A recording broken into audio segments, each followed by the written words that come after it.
नमस्कार, मैं Shreya. Digital India news में आप सभी का स्वागत है। बढ़ते आज की खबरों की ओर। संयुक्त राष्ट्र में एनपीटी वार्ता फिर बेनतीजा।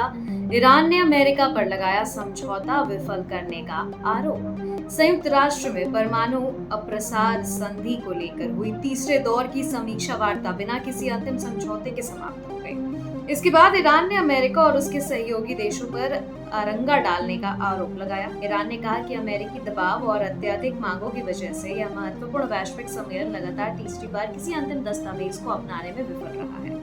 पेट्रोल, डीजल और महंगाई पर केंद्र सरकार को तेजस्वी यादव ने घेरा। एनडीए की आर्थिक नीतियों पर उठाए सवाल। आरजेडी के राष्ट्रीय कार्यकारी अध्यक्ष और बिहार के पूर्व डिप्टी सीएम तेजस्वी यादव ने महंगाई के मामले में केंद्र सरकार को घेरा है। उन्होंने तंज कसते हुए कहा कि सरकार के पास महंगाई की मेलोडी पर लगाम लगाने की कोई रेमेडी नहीं है। उन्होंने आरोप लगाते हुए कहा कि एनडीए सरकार की गलत आर्थिक नीतियों की वजह से देश की अर्थव्यवस्था पूरी तरह चौपट हो गई है।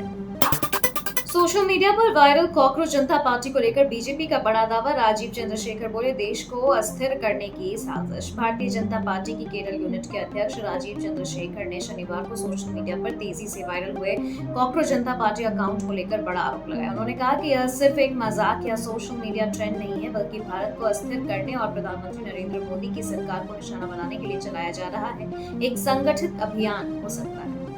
कॉकरोच जनता पार्टी की वेबसाइट बंद। संस्थापक ने केंद्र सरकार पर लगाया तानाशाही का आरोप। भारत के मुख्य न्यायाधीश जस्टिस सूर्यकांत की एक टिप्पणी से शुरू सोशल मीडिया ट्रेंड अब सरकार के खिलाफ अभियान बनता जा रहा है। पहले नई नवेली कॉकरोच जनता पार्टी का एक्स अकाउंट बंद किया गया था। अब सरकार द्वारा एक और एक्शन लिया गया है। पार्टी की वेबसाइट को बंद कर दिया गया है। पार्टी के संस्थापक अभिजीत दीपके ने इस फैसले को केंद्र सरकार की तानाशाही करार दिया। अमेरिका के विदेश मंत्री मार्को रूबियो पहुंचे। Mother house missionaries of charity की सेवाओं की जमकर सराहना। अमेरिका के विदेश मंत्री मार्को रूबियो ने कोलकाता स्थित मिशनरीज ऑफ चैरिटी के मदर हाउस का दौरा किया और संस्था के दुनिया भर में की जाने वाली मानवीय सेवाओं की सराहना की। उन्होंने गरीबों, बीमारों और जरूरतमंदों के लिए संस्था के काम को सम्मान दिया है। यूपी में वक्फ की 31,000 से ज्यादा संपत्तियों का रजिस्ट्रेशन रद्द। दस्तावेजों में मिली बड़ी गड़बड़ियां।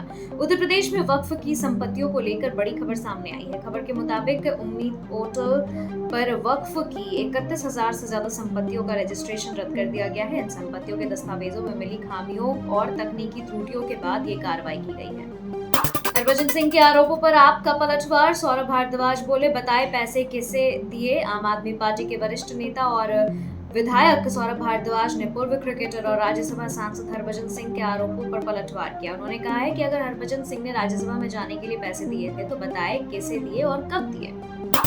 2 पैन कार्ड मामले में आजम खान और बेटे अब्दुल्ला आजम की बड़ी मुश्किलें। सजा बढ़ाकर 10 साल की गई। सपा नेता आजम खान और उनके बेटे अब्दुल्ला आजम की मुश्किलें 2 पैन कार्ड मामले में और बढ़ गई है। एमपी एमएलए सेशन कोर्ट ने सरकार की अपील मंजूर करते हुए आजम की सजा 7 साल से बढ़ाकर 10 साल कर दी है। बेटे अब्दुल्ला और आजम पर अतिरिक्त जुर्माना लगाया गया है। राज्यसभा में राघव चड्ढा को बड़ी जिम्मेदारी। याचिका समिति का बनाया गया अध्यक्ष। हाल ही में आम आदमी पार्टी को छोड़कर बीजेपी में शामिल हुए राज्यसभा सांसद राघव चड्ढा को बड़ी जिम्मेदारी दी गई है। उन्हें राज्यसभा की याचिका समिति का अध्यक्ष बनाया गया है। समिति का पुनर्गठन करने के बाद सदन के 10 सदस्यों को इस पैनल के लिए नामित किया गया है।